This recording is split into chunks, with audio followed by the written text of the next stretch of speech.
Il y a plus de 4000 ans, la Chine était gouvernée par le grand empereur Yao. À l'époque, la Corée, pays voisin, était encore habitée par des tigres et des ours. Ils y régnaient en maîtres, et aucun autre être vivant n'était suffisamment fort pour en venir à bout. Au-dessus des nuages vivait depuis toujours Wang Hung, le fils de l'empereur du ciel. Le jeune prince possédait tout en abondance. Pour lui, le temps s'était arrêté. Il ne savait pas ce qu'était la mort ou la pauvreté. Il ne connaissait ni bonheur ni larmes. Parfois, entre les nuages, Wang Hung jetait un regard sur la terre. Il y voyait des montagnes et des fleuves, les forêts et les mers. Il observait les animaux et les hommes, et il trouvait le monde beau.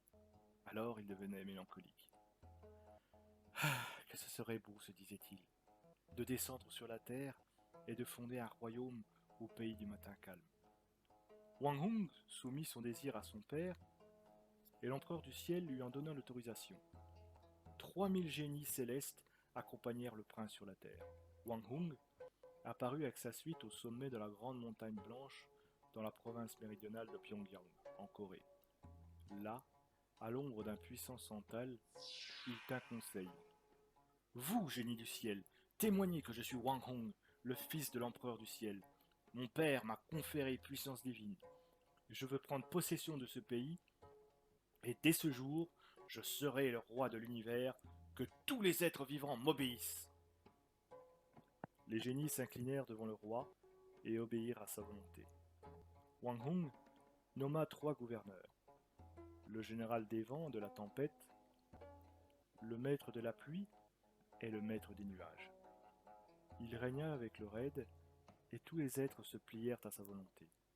Mais au bout de quelque temps, le roi se rendit compte qu'il n'était pas bon de régner sur le monde sous sa forme divine invisible, et il désira devenir homme, car il voulait comprendre les hommes, afin de se rendre compte de ce qui était bon pour eux. Mais pour cela, il fallait qu'il devienne un des leurs. Wang Hong consulta ses 3 gouverneurs, mais ceux-ci ne surent quel conseil donner, car comment le roi divin pourrait-il devenir mortel tout en gouvernant éternellement? Et le temps passa.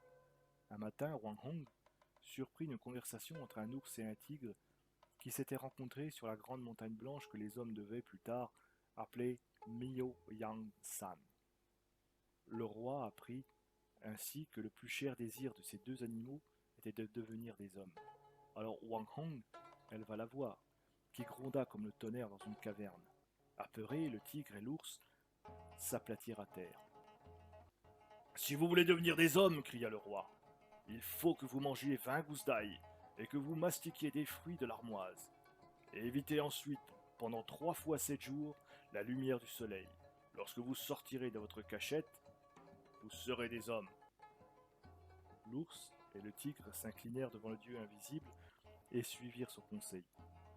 Après avoir fait comme le dieu avait dit, ils se cachèrent dans une caverne pour attendre le moment où ils pourraient devenir des hommes.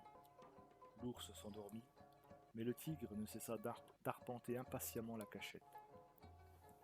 Il avait du mal à attendre le jour de sa transformation. À peine le délai prescrit était-il achevé qu'il quitta la caverne, et le dieu roi se transforma en homme. L'ours, lui, ne se présenta à la lumière du jour que lorsque le moment fut déjà bien avancé. Wang Hong le transforma en femme. Elle tomba à genoux sur les rives du fleuve Kang et remercia le dieu de cette métamorphose. Mais elle n'était pas entièrement satisfaite de son sort. Levant les bras au ciel, elle s'écria « Seigneur, tu as exaucé mon vœu. Je t'en prie, accède encore à mon autre désir et donne-moi un fils, car je sens qu'il est bon de donner la vie à un enfant. » Le roi Wang Hong décida d'exaucer ce vœu. Sur les ailes du vent, il descendit, voltigea plusieurs fois autour de la femme et lui donna la force de devenir mère. Elle mit au monde un fils, qu'elle entoura de mousse et qu'elle coucha sous le même arbre de santal dans l'ombre duquel auparavant Wang Hong s'était proclamé roi de l'univers. La mère éleva son enfant et mourut. Des années plus tard, des passants trouvèrent le jeune homme sur les lieux de sa naissance. Ils le proclamèrent roi de Corée et lui donnèrent le nom de Tang Hun, ce qui signifie prince du bois de santal. De nos jours encore, le Myohyangsan est considéré comme l'une des 5 montagnes sacrées de Corée. Et la caverne, dans laquelle l'ours et le tigre attendirent leur transformation en homme, existe également.